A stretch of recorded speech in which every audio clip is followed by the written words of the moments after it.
Hello everyone, I'm CZ Lumen and this is StarCraft2.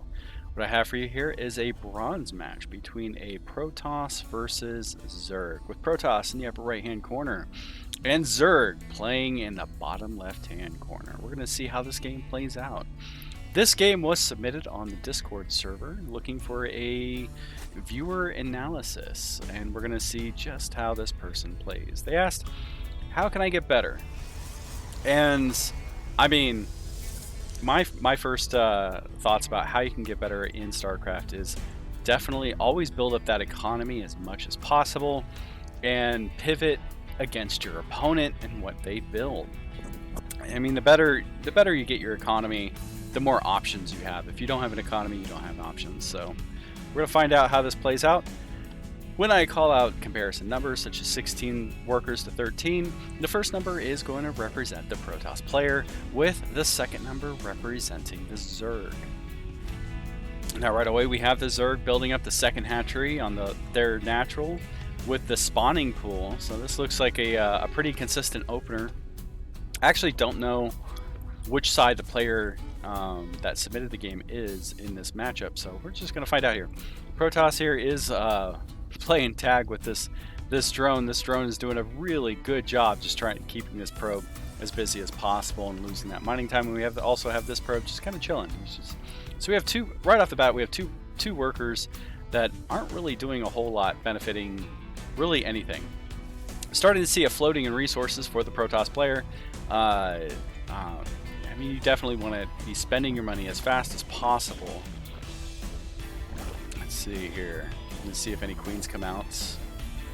16 out of 16 workers for the Zerg player, doing a pretty good job. You know, we got one queen, two queens are coming out. Drones are being built. Zerg is spending that money quite a bit doing a pretty good job spending those resources. Protoss is having a little bit of a floating issue. Build more gateways. Build another nexus. Do something with those resources here. 18 out of 16 workers is kind of a floating probe setup. We normally don't want to see higher than 16. What that 16 number means is having 2 workers per mineral patch.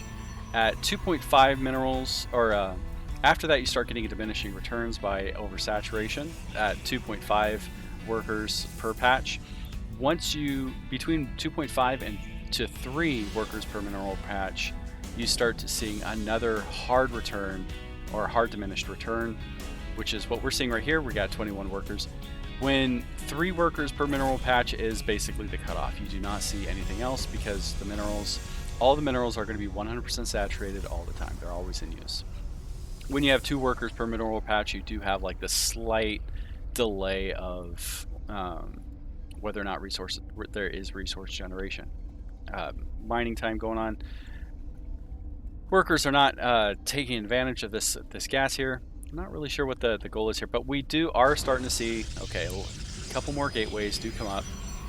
More definitely, okay, is this a supply block? Are we seeing a supply block here? Yeah, we are seeing a supply block on the Protoss side.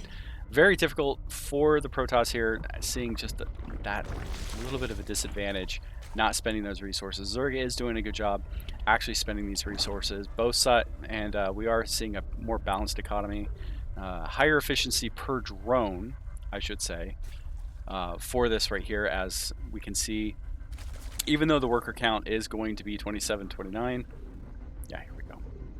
The economy is currently favoring the Zerg. Second Nexus is finally coming up here for the Protoss player, and we have double evolution chambers for the Zerg, so we're probably going to see, since we have some gas extraction going on here, we're seeing basically quad double extraction real quick. Probably going to be seeing a lot of evolution here in just a second, which basically just means these speedlings have been, or Zerglings have been upgraded to speedlings, which just makes them faster. We now have just this attack going on with Zealots just standing around, chilling out, just drinking coffee. It was good. Get a little shoo away. Like, just go away. Besides that, not really a whole much A lot going on. We still have those floating minerals, so make sure those minerals are being spent on something. Either improve your economy, building up those drones for. So in this situation, if you are just pumping out drones for the second nexus, that's totally fine, because then you can do a transfer over and really burst that economy, bring that economy up to speed. 31 workers, 35. It looks like we are seeing like the workers on both sides are being produced as fast as possible, but we now have a third expansion. Going for the Zerg player.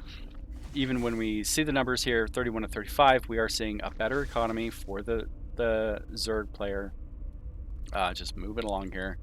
Workers need to get moved over here as soon as possible to really balance out the worker to income management. That is not happening. We do have a good wall off here. That's definitely what you want. You do not want Zerglings in your base attacking your economy. With those floating resources, 2,000 resources, what you're going to want to do is wall this off, build up another hatchery, build more, like, get more units out on the field, attack your opponent, build a forge and increase, like, shield or melee upgrades or ground upgrades. Anything, like, do anything with this. This is... Your resources aren't doing anything. They need to be in action. Something needs to be going on. So, but if you're starting out with StarCraft or in StarCraft, this could be overwhelming here pretty quick. We are now seeing a lot of gateways being built by the Protoss player. This is definitely going to help with that that production of forces when it needs to happen. We have a very angry. Is that just a very angry Zealot? Yeah, very angry Zealot here. Just oh, it's a hallucinated Zealot.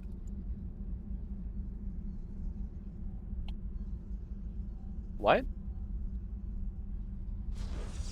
Hold up. What? That's Changeling. Oh, Changeling. Okay. That makes more sense. I thought that was hallucinated. Okay. Huh. This Zerg players. That was the most confusing thing. I thought there was a sentry that made a hallucinated Zealot that was just trying to get out. But no, this is the Zerg player is doing a fantastic job here, spreading that creep, expanding. 41 to 42 workers with a higher income for the Zerg player, and we definitely see that here with those workers. Our per worker is doing a better job. We definitely need to see these workers get moved over. Now we are seeing that. That's great. So the maximum income that you're going to get from what it's recommended to 8 right now, the maximum is going to be 12. A slight, or yeah, maximum you're going to get in return is going to be 12.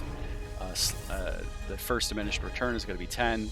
Maximum per worker is going to be 8. So we do have a bit of a stalker force going on here. We don't have really any upgrades to speak of, which would be helpful. This overseer here, Zerg knows what's going on. Well, actually they don't. They're doing a pretty bad job scouting here. But Protoss just isn't aware of anything that's really going on. No defenses, no shield batteries, no defensive layers are happening here. It is the 8-minute mark. Both sides are hitting up the 98 supply. Protoss is expanding on the worker count, 53 to 46, so good for them. This is definitely helping with the economy. So we're seeing that like balancing the economy just a second, just off of 2 bases. Zoom out here. We are seeing a army being built and sent out. We're going to see how this plays out.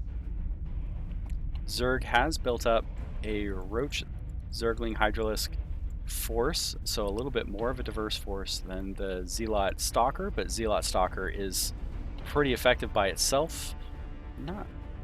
I guess we're just going to do a patrol around this area of the map, which is fine.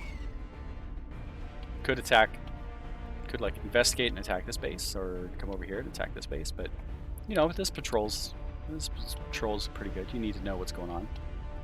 Zerg is aware of what's happening here. Army count is 46 to 66 favoring the Zerg, and we're gonna have a wall off with these pylons, which is pretty nice. More changelings have been employed by this Mineral field overseer. depleted. This is just funny. Um, good job scouting. This is I mean, it's definitely what you want to know what your opponent is doing. And we do have a Twilight Council. I'm guessing these stalkers did get. Okay, that has not been researched yet. A Warp Prism is getting ready to be fielded. Army supply is 48 to 90. Zerg is going to have a bit better of a force going on here with a little bit more diversity. Good melee and good ranged attacks. So we have like light and armored here. These are going to overwhelm these stalkers. These stalkers are going to have a hard time dealing with all of this firepower, overwhelming it pretty hard. 16 to 80 army supply. I mean, and we have a lot of resources by the Protoss player. Zealots, anything, literally anything needs to get warped in like right away to recover from this. If you Protoss player, this needs to be a hotkey, and you need to be pumping out as many zealots as you can possibly can right now to deal with this force. You're still at 10 army supply. You have plenty. That's 37 zealots that could be hitting the ground, or a combination of zealots and stalkers. You have plenty of resources to be building, like just a line of shield batteries or cannons. Do anything, literally anything right now. This is not doing you any favors. We are 11 minutes of the game. Neither side has reached the 200 cap. Zerg has been doing a fantastic job here, though, just constantly expanding. These little spine crawlers do act as a little bit of a deterrent. We have more spine crawlers over here. I'm guessing this Warp Prism was supposed to be used to deploy a bunch of zealots in the base. That was not very effective because, I mean, queens and hydralisks just chilling out here are pretty dangerous to air units. So, like, going around this area might have been helpful, or deploying it on the right here, just like fielding a bunch of zealots to attack this would have been great, and then like moving over here into the inside of the base would have been good and attack that economy. Anything needs to happen. But what's going on here? Archons are being warped in, so this is definitely like this. Increase that army capacity. You definitely are going to need more Archons to deal with this force. Getting overwhelmed here. 20 to 124 army supply. This is I don't know if Protoss wins or loses this, but I'll be very surprised if Protoss actually wins this match here. We do have a small expeditionary force. We're down here and just taking out the spine crawlers. Spine crawlers definitely critical to the victory and success of the Protoss player, and is definitely causing lots and lots of harm and catastrophic damage to the Zerg economy. Without those spore crawlers, I don't know if the Zerg is going to be able to financially recover from this, but moving those forces back is going to allow this is what we want. This should have been going on as fast as possible. The moment that first attack happened, just knock out as many. This is great. I love this. This should have happened a lot, like minutes ago. Deploy more. Okay, these are High Templar. This is gonna be a while. Zerg is at the front door, knocked out the natural expansion, and is starting to attack here with nothing really fighting against this. We need Sonic Storms and Stalkers fighting this, like just trying to hold out as long as possible. Shield batteries, photon cannons, literally anything could be going on right now. Zealots need to be warped in. Anything, like literally anything. I don't know, Protoss. I don't know what you're doing here, but this is not doing you any favors. Zerg has overwhelmed the Protoss forces, looking more and more like the Zerg is going to win this matchup. Who knows? A rabbit might be pulled out of the hat. I do not see a Dark Shrine anywhere, so I don't think any Dark or Templar are going to be hitting the match, and that is game. No GG has been called, which is a shame. Like, the Protoss player, like, give a shout out. Like, hey, Zerg, good job. You had a pretty good force. You deserve that win. You did a great job here. There's I mean, like, the Zerg gave the Protoss ample time to fight back. Great job on the Zerg player on building up these critical base defenses here. These spine crawlers do slow down and deter any kind of attacks, which is helpful. Same thing with these spore crawlers. I'm a little surprised that these spore crawlers were built, since the Zerg player was aware, thanks to the mighty and very effective scouting by the Overseer here to really just like examine what the Protoss was doing. For the Protoss, you needed to be building so many more units as fast as possible. You had money in the bank. There should have been if you're out of gas and you need to attack, build those zealots. I don't think I've ever seen a game be won with nothing but Archons, but if you needed more gas, you should have had more bases in order to mine more gas and be able to do that. Look at this. This is really good creep highway by the Zerg player. um, and let's see, what do we got? We do have a Hydralisk, Roche, Warren. Looks like, yeah, we do have a Hive build, so plenty of technological access by the Zerg player. 2-2 has been researched for melee, ground melee, ranged, and defenses. So that's just going to make it real hard to crack those Zerglings and other forces. I wonder if I can't see, but like upgrade wise, maybe if the Zerglings were the attacklings have been fully researched. So good diverse force here by the Protoss player. This lets you attack and deal with a wide array of problems that either comes from air or the ground, thanks to these roaches. And that's what I have for you. And I hope you all bronze players have a fantastic day. This was definitely a struggle of a fight, and I hope to see more.